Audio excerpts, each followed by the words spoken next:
નમસ્કાર મિત્રો, સ્વાગત તમારું મારી યુટ્યુબ ચેનલ પિન્ટુ સરકારી અપડેટમાં। આજે આપણે એક ખૂબ જ મહત્વપૂર્ણ અને મોટી સરકારી ભરતીની અપડેટ લઈને આવ્યા છીએ।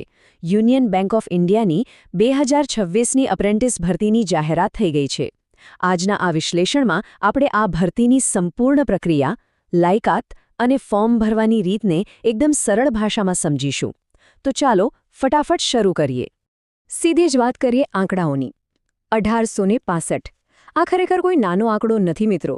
આખા ભારતમાં યુનિયન બેંક દ્વારા અપાતી આ કુલ તાલીમ સીટો છે। રાષ્ટ્રીય સ્તરે બેન્કિંગ ક્ષેત્રમાં પોતાનું કરિયર બનાવવા માંગતા યુવાનો માટે આ એક બહુ જ મોટી તક ખુલી ગઈ છે।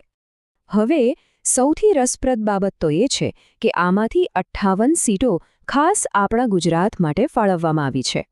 જો કોઈને પોતાના જ રાજ્યમાં અને એ પણ પોતાની માતૃભાષામાં બેન્કિંગ ક્ષેત્રનો પ્રેક્ટિકલ અનુભવ મેળવવો હોય તો આ 58 સીટો એમના માટે સીધો રસ્તો ખોલે છે। અને જુઓ, આ કોઈ અફવા નથી હો। આપણા સ્થાનિક ગુજરાતી ન્યૂઝપેપરમાં પણ આ 1865 જગ્યાઓની પુષ્ટિ થઈ ગઈ છે। આ ન્યૂઝ કટિંગ સાબિત કરે છે કે આ તક એકદમ વાસ્તવિક છે અને આપણા સ્થાનિક યુવાનો માટે કેટલી અગત્યની છે। તો ચાલો ફટાફટ જોઈ લઈએ કે આજે આપણે કયા મુદ્દાઓ કવર કરવાના છે। 1 જગ્યાઓ, 2 લાયકાત, 3 પસંદગી પ્રક્રિયા, 4 તાલીમ અને સ્ટાઇપેન્ડ, 5 ફોર્મ ભરવાની રીત અને 6 અગત્યની તારીખો। બધી જ મૂંઝવણ અહીં સોલ્વ થઈ જશે।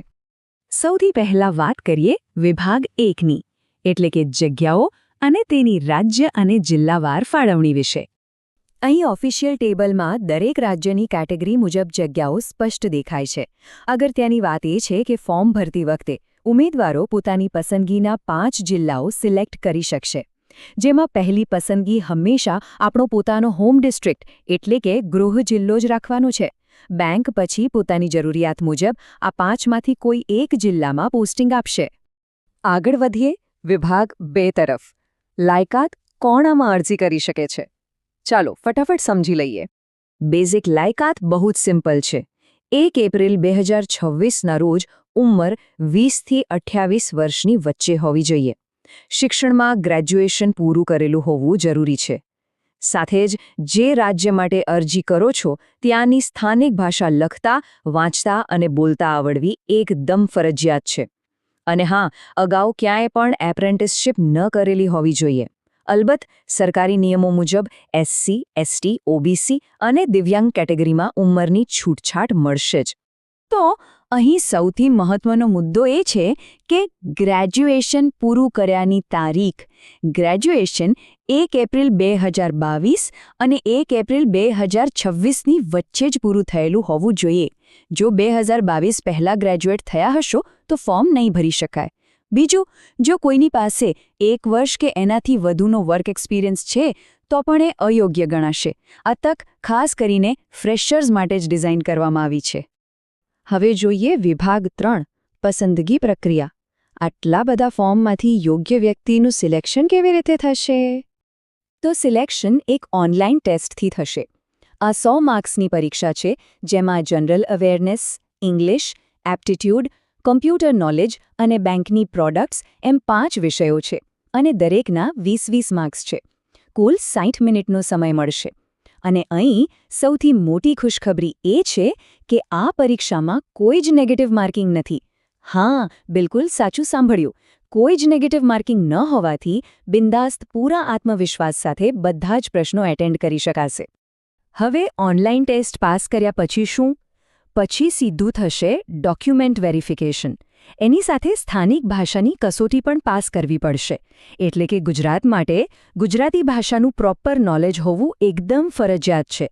અને છેલ્લે એક રજિસ્ટર્ડ ડૉક્ટર પાસેથી મેડિકલ ફિટનેસ સર્ટિફિકેટ જમા કરાવવાનું રહેશે। ચાલો હવે વિભાગ 4 પર આવીએ। તાલીમની વિગતો અને એની વાસ્તવિકતા, જેથી કોઈ ખોટી અપેક્ષાઓ ન રહે। અહીં એકદમ ક્લિયર કરી દઈએ કે આ ડાયરેક્ટ નોકરી નથી।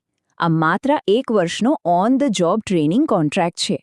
ડાબી બાજુ જુઓ, આ તાલીમ છે જે 1 વર્ષ પછી પૂરી થઈ જશે, જ્યારે જમણી બાજુ કાયમી રોજગાર બતાવેલ છે।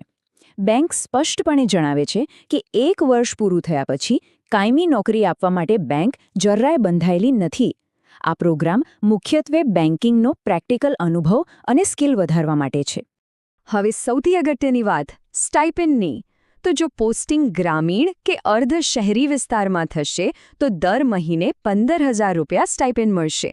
શહેરી વિસ્તાર માટે 18,000 અને મેટ્રો સિટીમાં 20,000 રૂપિયા મળશે. પર હા, આ સિવાય બીજા કોઈ વધારાના ભથ્થા, રહેવાની કે આવવા જવાની સુવિધા બેંક તરફથી આપવામાં નહીં આવે. આગળ વધીએ વિભાગ 5 તરફ. Action plan. જો બધી જ લાયકાત ધરાવો છો તો અરજી કેવી રીતે કરવી? ચાલો જોઈએ આખી પ્રોસેસ. આ અરજી સંપૂર્ણપણે ઓનલાઈન જ કરવાની છે. સૌથી પહેલાં BFSSCના પોર્ટલ પર જવાનું રહેશે. ત્યાં બધી ડિટેલ્સ ભરીને જરૂરી ડોક્યુમેન્ટ્સ અપલોડ કરવાના છે. અહીંયા ખાસ ધ્યાન આપજો, NAAPS અથવા NATS પોર્ટલનું રજિસ્ટ્રેશન આઈડી હોવું ફરજિયાત છે. અને છેલ્લે ઓનલાઈન પરીક્ષા ફી ભરશો એટલે ફોર્મ કન્ફર્મ થઈ જશે. કોઈ પણ કાગળિયા બેંકને ટપાલમાં મોકલવાના નથી. હવે આવીએ છેલ્લા અને છઠ્ઠા વિભાગ પર. સમયપત્રક અને છેલ્લી તારીખો. આ તારીખો ખાસ નોંધી લેજો. 29 એપ્રિલ 2026થી ઓનલાઈન ફોર્મ ભરવાનું શરૂ થઈ જશે. અને ફોર્મ ભરવાની છેલ્લી તારીખ છે 19 મે 2026. પરીક્ષા અંદાજિત મે અથવા જૂન 2026માં લેવાઈ શકે છે. મારી સલાહ છે કે 19 મેની રાહ જોયા વગર વહેલામાં વહેલી તકે ફોર્મ ભરી દેજો, જેથી લાસ્ટ મિનિટના સર્વર પ્રોબ્લેમથી બચી શકાય. અંતે આ પ્રશ્ન ચોક્કસથી વિચારવા જેવો છે.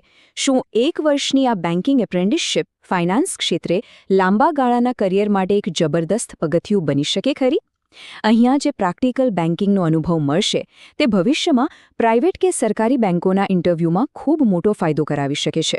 હવે નિર્ણય લેવાનો વારો તમારો છે. મિત્રો, દરરોજની સરકારી અપડેટ્સ સૌથી પહેલાં મેળવવા અમારું ટેલિગ્રામ ગ્રુપ જોઈન કરો.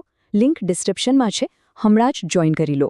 એક્ઝેક્ટ. તો મિત્રો, આ હતી સંપૂર્ણ માહિતી. જો તમને આ માહિતી ઉપયોગી લાગી હોય તો વિડિયો લાઇક કરો, શેર કરો મિત્રો સાથે, બેલ અને ચેનલને સબસ્ક્રાઇબ કરવાનું ભૂલશો નહીં. મળીએ ફરી એક નવી સરકારી ભરતી સાથે. જય હિન્દ, જય ગુજરાત.